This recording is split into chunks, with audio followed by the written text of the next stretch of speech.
Kuadran pertama, tidak punya uang, punya waktu. Saat kita masih kecil, kita punya kondisi seperti ini.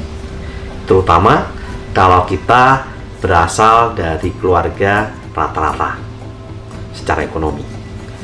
Kalau kita berasal dari keluarga yang kaya, kita punya uang, tapi sebenarnya uang itu bukan uang kita, tapi uang orang tua kita. Kondisi ini akan terus berlangsung sampai kita usia 2-3 tahun atau saat kita lulus kuliah. Karena setelah kita lulus kuliah, kehidupan keuangan kita pribadi dimulai. Artinya, kita memulai kehidupan finansial kita secara mandiri.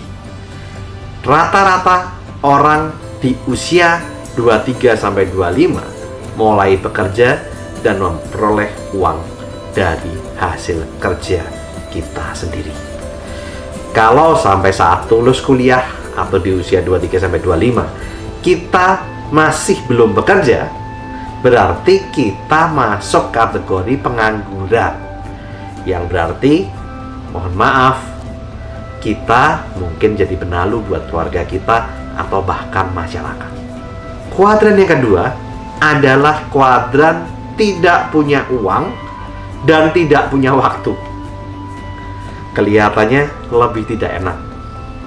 Tetapi mayoritas fresh graduate usia 23-30 tahun atau orang yang baru lulus dan bekerja menjadi karyawan biasanya dimulai dengan gaji UMR. Bahkan sebagian ada yang terpaksa harus menerima kondisi di bawah UMR. Tetapi itu adalah awal, ya. Saat kita berprestasi, nanti gaji kita juga akan terus menanjak. Tetapi ada sebagian besar orang di dunia ini seumur hidupnya tetap berada di posisi ini, tidak punya uang, tidak punya waktu seumur hidupnya. Dan ini adalah jumlah kelas masyarakat terbanyak di dunia. Mereka menjadi seperti ini karena puas dengan kondisi yang diterima. Kenapa? Karena merasa sudah nyaman, merasa aman, sehingga mereka mengalami comfort zone. Mereka nggak mau bertumbuh, mereka hanya menjalani rutinitas sehari-hari. Mereka masuk dalam kuadran E, yaitu employee, menurut Robert T. Kiyosaki. Dan mereka melakukan pekerjaannya sebagai sebuah rutinitas. Bekerja sebagai sebuah kewajiban, bukan sebagai sebuah hak. Sehingga otomatis passionnya tidak ada. Sehingga akibatnya apa? Mereka menjadi karyawan yang menjalani rutinitas sehari-hari. Bahkan banyak di antara mereka yang menjadi karyawan tengku. Apa itu tengku? Ya, saat bel berbunyi teng teng teng teng, dia langsung go go go go. Ya, langsung pulang. Mereka tidak berpikir tentang apa yang bisa mereka berikan atau mereka kontribusikan buat perusahaan mereka, karena mereka hanya memikirkan dirinya, bukan perusahaannya. Mereka yang rata-rata seperti ini selalu suka dengan hari Jumat dan benci hari Senin. Sehingga saat ini sedang tren istilah TGF, Thanks God It's Friday. Mereka senang dengan hari Jumat. Kenapa? Karena Sabtu dan Minggu libur. Senin mereka sebel. Kenapa? Karena itu adalah hari terberat mereka, karena mereka harus bekerja. Itulah sebabnya mereka selalu menjadi orang rata-rata. Jadi kalau Anda ingin menjadi orang yang sukses, orang yang makmur, Anda harus merubah kebiasaan Anda dan mindset Anda tentang hal ini. Mereka tidak berani melakukan lompatan untuk melakukan perubahan di kehidupannya. Mereka merasa nyaman walau hidup P12. Apa itu? Pergi pagi, pulang petang, pendapatan pas-pasan, potong pajak, potong pinjaman, pingsan. Sebagian dari mereka menyamankan dirinya dengan kondisi ini. Tapi ada juga yang lain yang tidak puas dengan kondisi gajinya, tapi tidak mau merubah kinerjanya. Sehingga mereka seringkali menuntut kenaikan gaji, bahkan dengan demo-demo di jalan, tanpa mau meningkatkan kinerja mereka. Mereka harusnya mau berupaya lebih keras dan lebih cerdas untuk memberikan kontribusi lebih kepada perusahaan harusnya, agar karirnya meningkat sehingga bisa menjadi eksekutif perusahaan, yang berarti kenaikan gajinya otomatis akan dia peroleh. Karena pada dasarnya pemilik perusahaan itu sebetulnya ingin memberikan gaji yang besar bagi setiap karyawannya, dengan catatan karyawan itu memberikan kontribusi besar buat perusahaan. Banyak owner perusahaan yang sebetulnya mencari orang-orang yang mau dapat gaji besar. Kenapa? Karena mereka mengharapkan ada kontribusi besar dari orang-orang itu. Bahkan ada pepatah dalam bahasa Inggris yang mengatakan, jika Anda membeli kacang, maka Anda akan dapat kerang.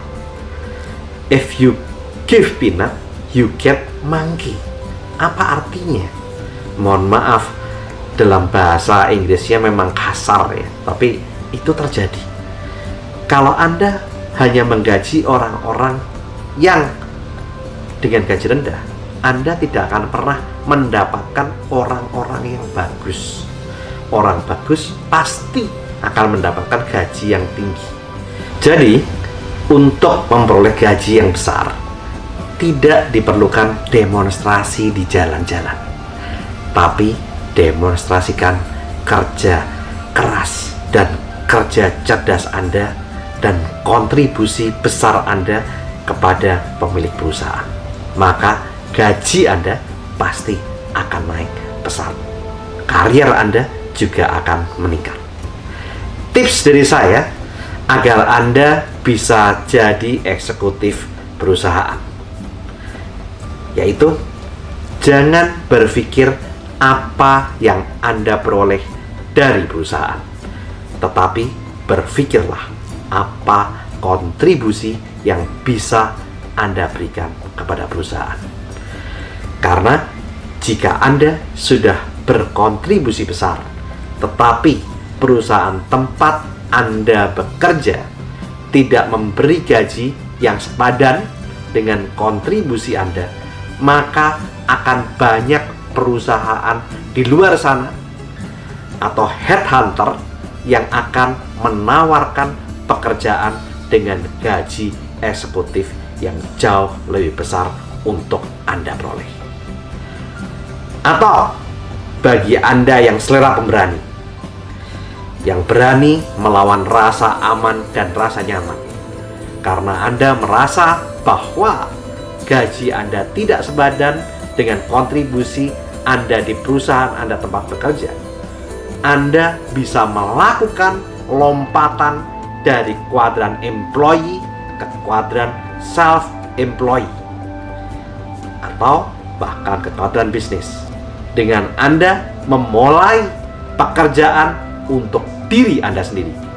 Anda yang menjadi bos bagi diri Anda sendiri, sehingga penghasilan yang Anda peroleh akan sesuai dengan apa yang Anda kerjakan, sehingga Anda akan bisa memperoleh hasil yang maksimal dari apa yang Anda lakukan.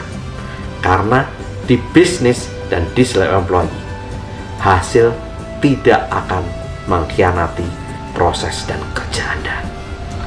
Saya pribadi hanya mengalami 6 bulan di kuadran E atau employee. Karena saya merasa tidak puas, saya melakukan lompatan dari kuadran E ke kuadran S atau self-employee yang dilanjutkan berikutnya dengan membangun pondasi ke kuadran B atau kuadran bisnis dengan membangun sistem dan manajemen di pekerjaan saya.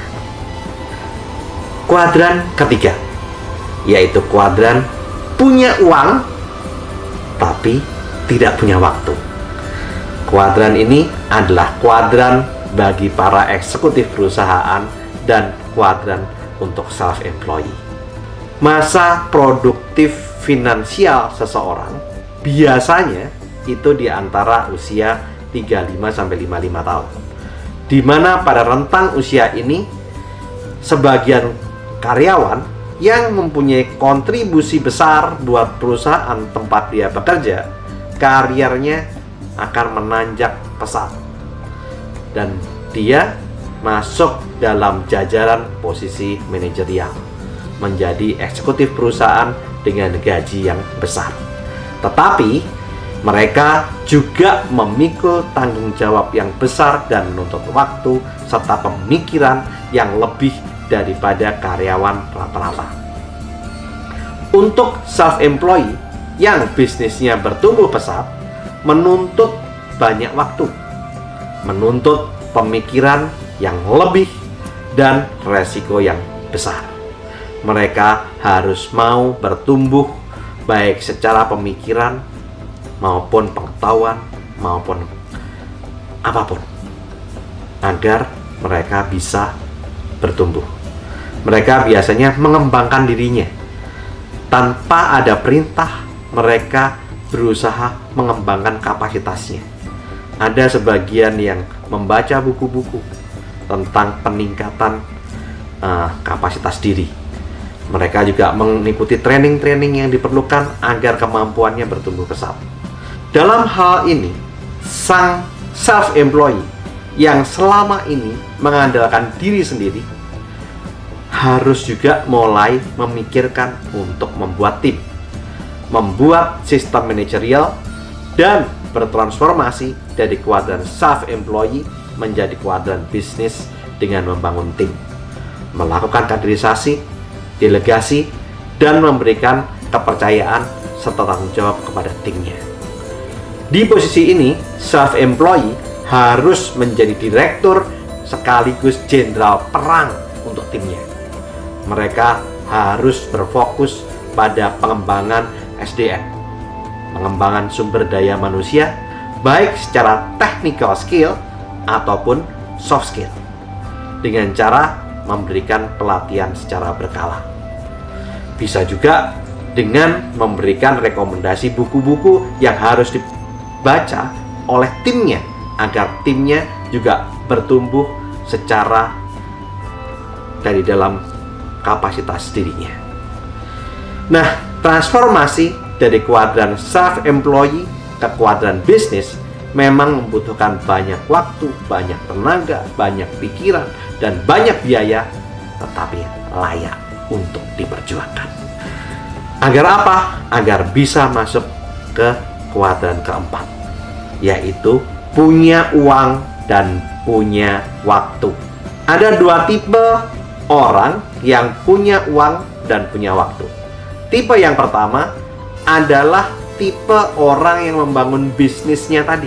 Saat bisnisnya mereka dari self-employee menjadi kuadran bisnis sudah tertata dan proses kaderisasi berjalan dengan baik, Anda bisa berubah dari seorang direktur menjadi seorang komisaris, dari seorang CEO menjadi seorang chairman, di mana Anda tidak perlu menghabiskan waktu buat operasional perusahaan, tetapi Anda tetap perlu mengawasi bagaimana para direktur Anda bekerja, yaitu dengan cara memimpin meeting untuk menanyakan kinerja manajemen, Anda juga harus membaca laporan keuangan, melakukan monitoring, melakukan evaluasi, dan hal-hal yang lain. Tetapi Anda tidak berada di posisi operasional lagi, sehingga Anda akan lebih punya waktu dan juga punya uang. Jadi sebenarnya businessman itu adalah seorang investor yang melakukan investasi di bisnisnya sendiri lewat investasi waktu, investasi tenaga, investasi uang, investasi pemikiran, inovasi, leadership, pengambilan resiko, terobosan, pembentukan tim, delegasi, sampai monitoring dan evaluasi. Itulah businessman yang bertransformasi menjadi investor buat bisnisnya sendiri. Nah, ada tipe yang kedua, yaitu tipe dari investor di mana tidak membangun bisnisnya sendiri. Investor ini adalah orang yang mana bukan dirinya saja yang bekerja untuk uang, tetapi mereka mengharapkan uang juga bekerja untuk dirinya. Investor tipe ini menempatkan uang yang diperoleh dari gaji employee atau gaji karyawan atau hasil dari self-employee dimasukkan ke investasi, atau hasil dari bisnis ke produk-produk investasi atau aset seperti aset nyata. Nah, mereka investasikan dalam bentuk properti, dalam bentuk emas, dalam bentuk barang koleksi, dan lain-lain. Ada juga mereka menginvestasikan di aset keuangan. Dalam hal ini bisa berupa obligasi, reksadana, surat utang yang lain, ataupun juga di saham. Investor tipe ini tidak punya kemampuan berbisnis seperti tipe businessman yang pertama tadi, tipe investor dari businessman. Tetapi dia bisa memiliki bisnis besar dengan melakukan investasi saham di Bursa Efek Indonesia. Karena saham yang diperjualbelikan di Bursa Efek Indonesia memungkinkan investor tipe ini, tipe yang punya uang terbatas dan kemampuan terbatas untuk bisa berinvestasi dan memiliki perusahaan besar, sehingga mereka juga bisa punya uang dan punya waktu. Apapun pekerjaan Anda, apakah Anda hanya seorang karyawan, ataukah Anda self-employee, ataukah Anda businessman, Anda bisa punya uang dan punya waktu dan jadi orang makmur di kuadran